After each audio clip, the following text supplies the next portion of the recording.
जी हाँ दोस्तों, इजराइल और हमास के बीच चल रही वार ने अब अपना रुख केमिकल वेपन की तरफ मोड़ लिया है। 7 अक्टूबर को जहां हमास ग्रुप द्वारा इजराइल पर एक मल्टी फ्रंट अटैक किया गया जिसमें सैकड़ों की संख्या में इजरायली मारे गए थे और फिर इजराइल ने हमास को गाजा पट्टी से नेस्तो नाबूद करने के लिए एक रिटेलिएशन अभियान शुरू किया जिसे ऑपरेशन आयरन स्वॉर्ड्स नेम दिया गया है। इसके बाद तो इजराइल ने जिस तरीके से हमास के मिलिटेंट को उखाड़ फेंका है वो तो आप न्यूज़ देख ही रहे होंगे। लेकिन दोस्तों, हाल ही में आई खबर ने दुनिया के होश उड़ा दिए हैं। एवं यूएन तक इस बात को लेकर काफ़ी कंसर्न है।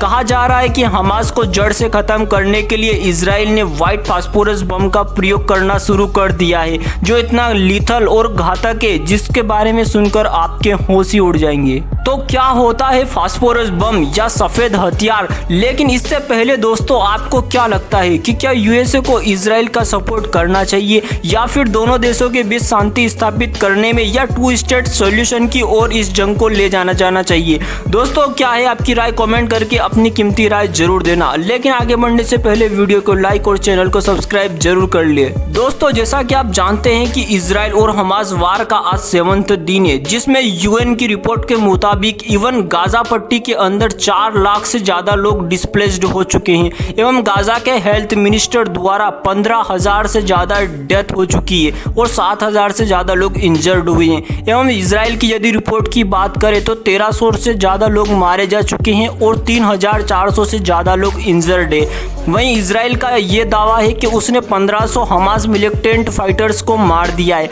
वहीं वेस्ट बैंक और लेबनान में भी सम कैजुअलिटीज हुई है।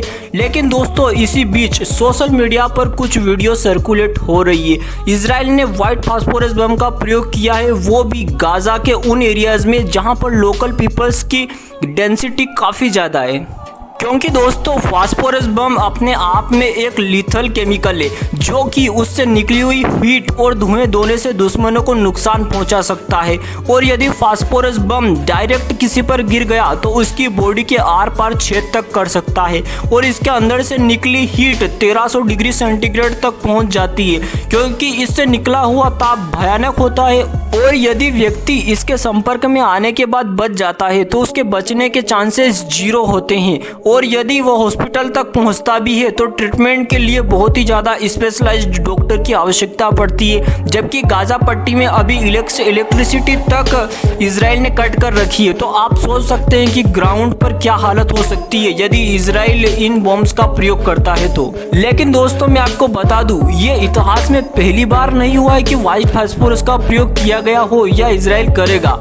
हम इसके बाद में अभी कोई कंफर्मेशन नहीं दे सकते, लेकिन ऐसा पहले भी हुआ है जैसा कि वर्ल्ड वार फर्स्ट और सेकंड में इन हथियार का प्रयोग किया गया था। वहीं रशिया ने भी अपनी कई सारी वार्स में इसका प्रयोग किया है। इवन यूएसए तक ने इसका प्रयोग किया है इराक वार में और अफगानिस्तान में जो 2009 में वार हुई थी उसमें भी कुछ रिपोर्ट्स आई थी कि यूएसए ने व्हाइट फास्फोरस का प्रयोग किया है। इवन दोस्तों, और भी ऐसे कई एग्जाम्पल है जहां पर व्हाइट फास्फोरस का यूज किया गया था।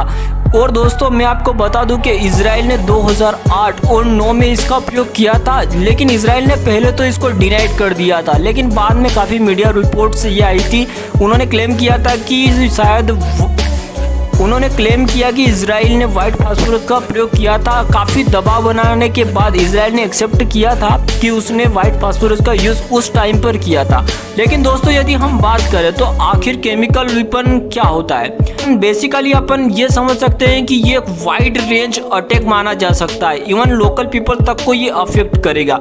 ये गैस, लिक्विड और सॉलिड तीनों ही फॉर्म में बन सकता है जो दुश्मन की नसों तक का सफाया कर सकता है। एवं इसके फैलने की गति इतनी ज़्यादा होती है कि कुछ ही मिनट में हजारों लोगों की जानें ले सकता है। इवन कई साइंटिस्ट तो ये क्लेम भी करते रहते हैं कि पृथ्वी पर जिंदगी का अंत केमिकल वेपन के थ्रू हो सकता है। ये एक परमाणु बम का एक बहुत ही सस्ता और इफेक्टिव अल्टरनेटिव भी माना जाता है वर्ल्ड में।